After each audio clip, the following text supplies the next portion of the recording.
This year, we hope to highlight more of Wespath's broader sustainable investment strategies. With that goal in mind, I'm joined today by my colleague Trent Sparrow, a member of our Impact Investments team. Trent, thanks for joining us today. Thanks, Joe. It's great to be here. Can you start by telling us a little bit about impact investing? Of course. Wespath views impact investing in a similar way to traditional investing. However, impact investing is more nuanced. Its purpose is to seek to create positive social or environmental impact alongside a traditional competitive financial return. It's a relatively new field, but it's growing rapidly as more and more investors are looking for ways to align their investments with their values. So what has been the evolution of the Wespath Impact Investment Program? Wespath's Impact Investment Program launched in 1990 with the founding of the Positive Social Purpose Lending Program, or PSP program for short. The PSP program invests in a variety of areas including affordable housing, community development, and microfinance. The goal is to create a positive investment return and positive social or environmental impact. And Wespath has made great strides towards that goal, investing over $2 billion since the program's inception. We're also in the early stages of evaluating impact investments in other asset classes, like public and private equity and listed fixed income. Can you give us an example of one of the projects that Wespath has invested in through the PSP lending program? Sure. One of the projects we're really proud of is 1331 Place. This is a new affordable housing development in Milwaukee, Wisconsin. The development includes 89 units of affordable housing, 18 of which are reserved for individuals with special needs.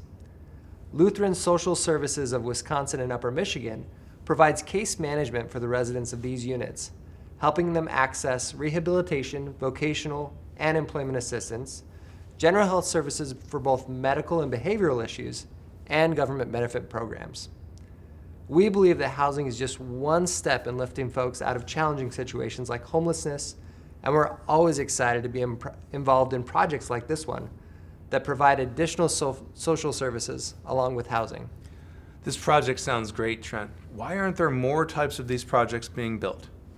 Yeah, the affordable housing industry is facing a number of challenges, including rising construction costs, limited land availability, and a lack of government funding.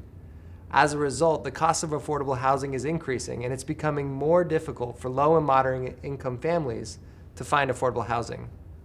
So how is Wespath's PSP program helping to address some of these challenges? Yeah, Wespath is addressing these challenges by providing capital to projects like the one I highlighted through our network of intermediary partners. These intermediaries are typically community development financial institutions, or CDFIs. We're an important source of capital for them and assist them in their missions to develop more affordable housing. So zooming out a bit, can you tell us more about impacting investing at Wespath? Yeah, Wespath's Impact Investment Program is guided by our Sustainable Economy Framework, or SEF. Our joint colleague Jake Barnett has touched on this framework in previous webinars. And for those who may not be familiar, the SEF identifies 3 pillars of a sustainable global economy. And they are social cohesion, long-term prosperity for all, and environmental health. We firmly believe that impact investing can help to create a more sustainable and equitable future. We also recognize the opportunity to align our impact investments with the Methodist values. We're committed to using our investments to make a difference in the world, and we're proud to be a leader in that effort. For those interested in hearing more from me on this, I did write a blog a few months back that talks about how we put the Sustainable Economy Framework into practice, and that's up on our website. So Trent, I'm sure that the blog covers this well, but for those tuning in today, do you have an example of how we're trying to implement impact investing within the Sustainable Economy Framework? Yes, a great example of how we're trying to implement impact investing within the SEF is the creation of our Impact Measurement and Management, or IMM tool. Last year, we created the IMM tool to help us understand how aligned or not aligned our public equity portfolios are with the SEF. The IMM tool serves 3 primary purposes by helping us to improve how we, number 1, measure our alignment with the SEF, 2, engage with our asset managers, and 3, communicate with our stakeholders about our portfolios. Ultimately, the IMM is a resource that helps us understand the positive and negative impacts of our portfolio. We can then use this information to try to increase the positive outcomes and decrease the negative ones to the best of our ability. That doesn't mean we're using it as an investment tool, though. The IMM tool is really a starting point for engagement, something that can guide our conversations we are having with our asset managers and portfolio companies around SEF alignment. That sounds really interesting, Trent. Thanks for sharing that. Earlier, you mentioned some of the challenges that the affordable housing industry is facing specifically. When you think about impact investing more broadly, what are some of the other key challenges that come to mind? Joe, there are a number of challenges to impact investing.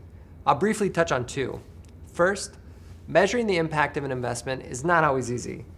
We know that the underlying data and methodologies for impact measurement are still being developed, and they will likely change over time. However, we value our IMM tool as a first step in the process and are excited to use it to make our portfolio more impactful and more aligned with the sustainable global economy. Second, it can be hard to find high-quality impact investment opportunities. Because this is an emerging area of the market, it takes some time to find opportunities that meet both our financial return targets and meet our standards for social and environmental impact. Thank you for your time, Trent. It's been great to learn more about Wespath's impact investing program and about both the successes and the challenges your team is having in this growing area of investing. Hey, thanks for having me. I'm always happy to talk about impact investing and the work that Wespath is doing in this very important area.